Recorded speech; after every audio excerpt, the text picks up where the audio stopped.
AP founded the foundation with a dual objective of funding employees of Bank of America who are in need and then funding medical research. It started off with a grant for hemophilia research, but it grew beyond that. He didn't want to limit the foundation to just one particular aspect of research. He really wanted to broaden the whole field of medical research for the benefit of a broader group of people. We have to be able to adapt and adopt. What we know is a very changing environment. We've done more discussion about what other avenues are there for these young people if it isn't going to be postdoctoral research inside an academic setting.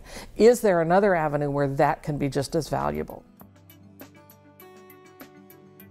Medical research is an incremental, progressive business that people are in, and they move from one small discovery, or they build on what other people have done, and sometimes they get to an aha moment. I was just talking today to one of our medical panel members whose whole lab has identified a gene that's going to impact Parkinson's, and I said, did you get to that as an aha moment or what? And her response was, well, we had a lot of sort of steady as you go work, and then all of a sudden we began to connect the dots and began to realize that now we can have an aha moment.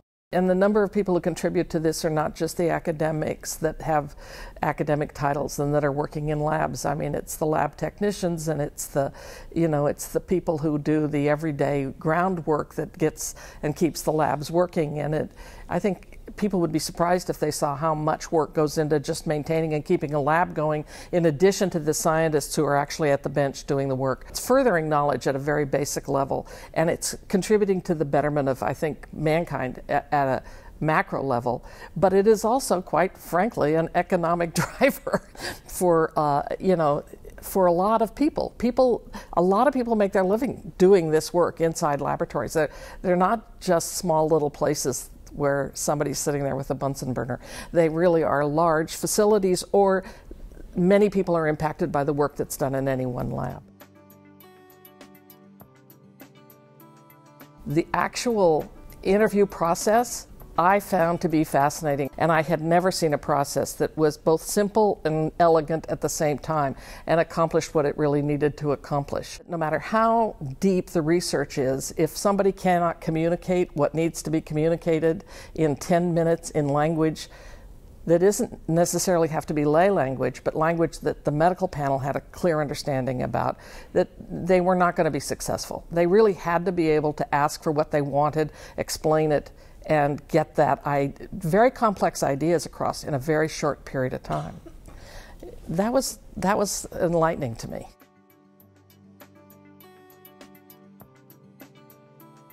What was interesting was that I did have some idea of where it would go. We didn't have the numbers that we have now, and I didn't have the flexibility to do the kind of research that the staff is doing now to go back and look. But on the panel, on the medical advisory panel at that time were 2 former Giannini Fellows. So actually 3 former Giannini Fellows. So I could see that the money that they had received 15 years before had taken them to this point where they were now senior in their departments at 3 different medical schools in the state of California, and had accomplished a lot with their careers, in very different careers.